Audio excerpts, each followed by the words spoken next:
আসসালামু আলাইকুম, স্বাগত জাগো স্পোর্টসের এখনকার আয়োজনে। জানিয়ে দিচ্ছি হাতে থাকা সর্বশেষ আপডেট। মুস্তাফিজকে দলে নেয় শাহরুখ খানকে বিজেপি নেতার হুমকি, বলিউড বাদশাকে দেশদ্রোহী আখ্যা দিয়ে ভারত ছাড়া করার ঘোষণা। খালেদা জিয়াকে জয় উৎসর্গ করল সিলেট টাইটান্স। শ্বাসরুদ্ধকর ম্যাচে শেষ ওভারের নাটকীয়তা, সুপার ওভারে জয় পেল রাজশাহী। উইকেট না পেলেও সেরা ছাপ রিশাদের, ঝোড়ো রানের ম্যাচে সাশ্রয়ী বোলিং। বিপিএল এর মাঝপথে তারকা অলরাউন্ডারকে দলে ফেরালো রাজশাহী। শিরোনামের পর এবার জানাবো বিস্তারিত খবর। মুস্তাফিজকে দলে নেয় শাহরুখ খানকে বিজেপি নেতার হুমকি, বলিউড বাদশাকে দেশদ্রোহী আখ্যা দিয়ে ভারত ছাড়া করার ঘোষণা। ইন্ডিয়ান প্রিমিয়ার লিগ আইপিএল এর নিলামে রেকর্ড 9 কোটি 20 লাখ রুপি খরচ করে বাংলাদেশের তারকা পেসার মুস্তাফিজুর রহমানকে দলে টেনেছে শাহরুখ খানের দল কলকাতা নাইট রাইডার্স KKR। তবে বাংলাদেশ ও ভারতের মধ্যে কূটনৈতিক উত্তেজনার মধ্যেই এমন সিদ্ধান্ত নিয়ে কিছুটা বিপদেই পড়েছেন বলিউড বাদশা। ভারতীয় জনতা পার্টি বিজেপির উত্তরপ্রদেশ রাজ্যের এক নেতা শাহরুখ খানকে কড়া ভাষায় আক্রমণ করেছেন। সঙ্গীত সোম নামের সেই নেতা শাহরুখকে সরাসরি দেশদ্রোহী আখ্যা দিয়েছেন। মিরাটে এক জনসভায় সঙ্গীত বলেন, বিশ্বাসঘাতক অভিনেতা শাহরুখ খান 9 কোটি রুপিতে বাংলাদেশের ক্রিকেটার মুস্তাফিজুর রহমানকে কিনেছেন। এই ধরনের দেশদ্রোহীদের এই দেশে থাকার কোনো অধিকার নেই। তিনি আরো বলেন, এই দেশের মানুষই আপনাকে এই অবস্থানে পৌঁছে দিয়েছে। আপনি যদি অর্থ উপার্জন করেন তা এই দেশ থেকেই করেন, আর আপনি দেশের সাথেই বিশ্বাসঘাতকতা করছেন। বিজেপি নেতা আরো হুঁশিয়ারি দিয়ে বলেন, মুস্তাফিজের মতো খেলোয়াড়রা ভারতে এলে বিমানবন্দর থেকে বের হতে পারবেন না। আগামী মার্চে আইপিএল এর নতুন মৌসুম মাঠে গড়ানোর কথা রয়েছে। আধ্যাত্মিক গুরু দেবকীনন্দন ঠাকুরও মুস্তাফিজকে দলে নেয় শাহরুখ খানের সমালোচনা করেছেন। বাংলাদেশি পেসারকে দলে নেয়া হলেও তাকে যেন না খেলানো হয় সেজন্য KKR কর্তৃপক্ষকে অনুরোধ করেছেন তিনি। এদিকে শাহরুখ খানকে হুমকি দেয় সঙ্গীতের কড়া সমালোচনা করেছেন উত্তরপ্রদেশের বিধানসভার বিরোধী দলীয় নেতা মাতা প্রসাদ পান্ডে। এছাড়া কংগ্রেস নেতা সুরেন্দ্র রাজপুতও বিজেপির কড়া সমালোচনা করে দলটিকে দেশদ্রোহী আখ্যা দেন। তিনি এনডিটিভিকে বলেন, শুধু মুসলমান বলেই তারা শাহরুখ খানকে আক্রমণ করছে। বিজেপির মিত্রদল এবং উত্তরপ্রদেশের মন্ত্রী ওম প্রকাশ রাজভরও সঙ্গীত সোমের বক্তব্যের সমালোচনা করেছেন। তিনি বলেন, সঙ্গীত আলোচনায় থাকার জন্যই এই ধরনের মন্তব্য করে থাকেন। সূত্র জানায় এনডিটিভি।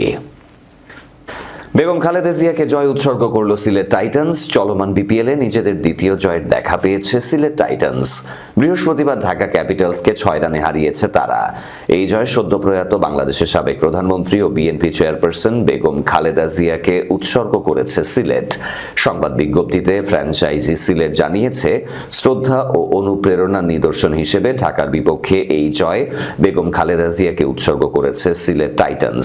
বিজ্ঞপ্তিতে আরো বলা হয়েছে, টিম ম্যানেজমেন্ট এই জয়কে একতা, বিশ্বাস, ধৈর্যের প্রতিফলন এবং এমন পারফরমেন্স বাকি ম্যাচগুলোতে ধারাবাহিকতা ও লক্ষ্য ঠিক রেখে টাইটান্সের প্রতিযোগিতামূলক খেলার আকাঙ্ক্ষাকে দৃঢ় করেছে। জয়ের ধারাবাহিকতা ও পারফরমেন্স বজায় রাখা, যা মাঠ ও মাঠের বাইরে অনুপ্রেরণা যোগাবে, সেটি মূল লক্ষ্য হিসেবে ধরে রেখেছে সিলেট।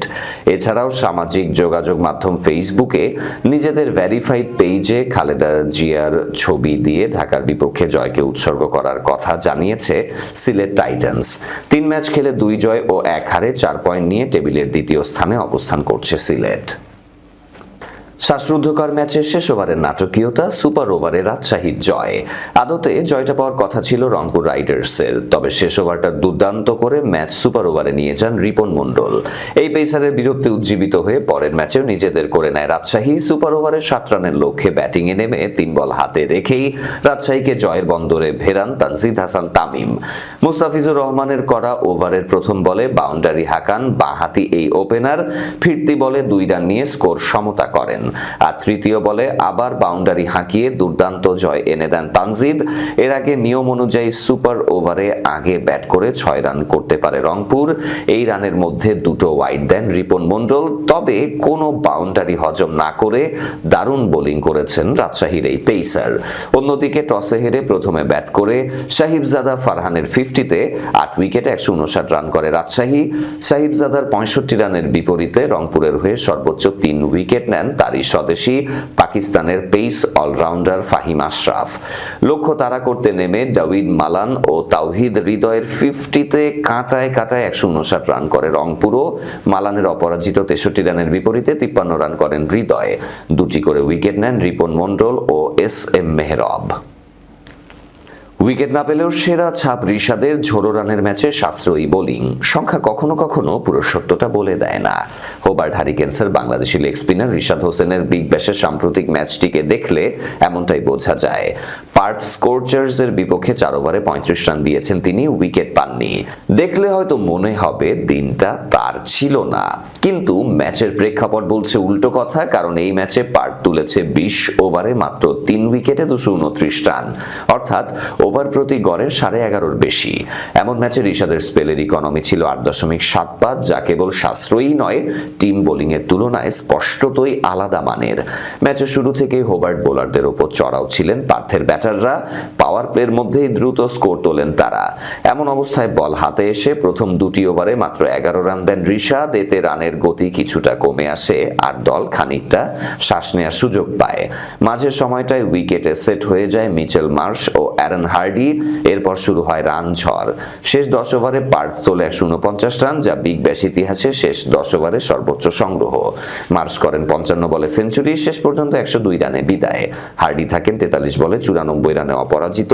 এই ভয়ানক চাপের মধ্যেও শেষের দিকে এসে ওভারে 12 করে রান দিলেও রিশাদই ছিলেন তুলনামূলক কম খরুচে বোলার। তার চেয়ে বেশি রান দিয়েছেন দলের অন্য 4 ওভার বোলিং করা সবাই। Chris Jordan 41, Riley Meredith 61, Nathan Ellis 44। Run তারায় নেমে হোবার্ট করতে পেরেছে 189 রান, ম্যাচ হেরেছে 40 রানে। রিশাদ ব্যাট হাতে করেছেন 8 বলে 10। উইকেট না পাওয়া সত্ত্বেও এমন রানের বন্যায় তার নিয়ন্ত্রিত বোলিংটাই শেষ পর্যন্ত হয়ে রইল দলের সেরা অবদানগুলোর মধ্যে একটি।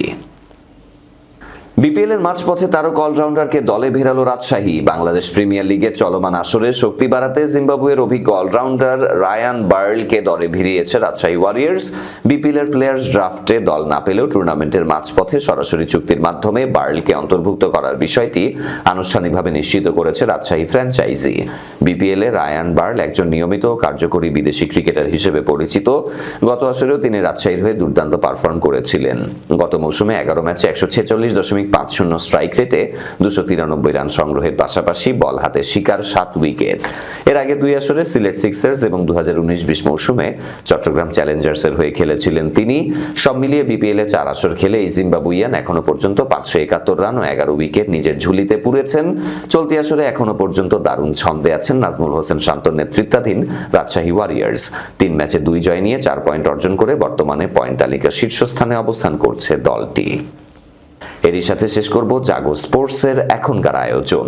তার আগে শিরোনামগুলো আরো একবার।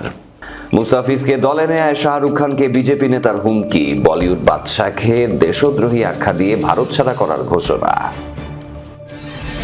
খালেদা জিয়াকে জয় উৎসর্গ করল সিলেট টাইটান্স।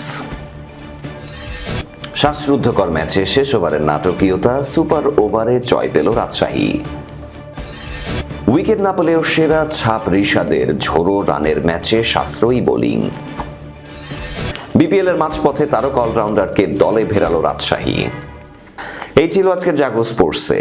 ধন্যবাদ সাথে থাকার জন্য। আল্লাহ হাফেজ।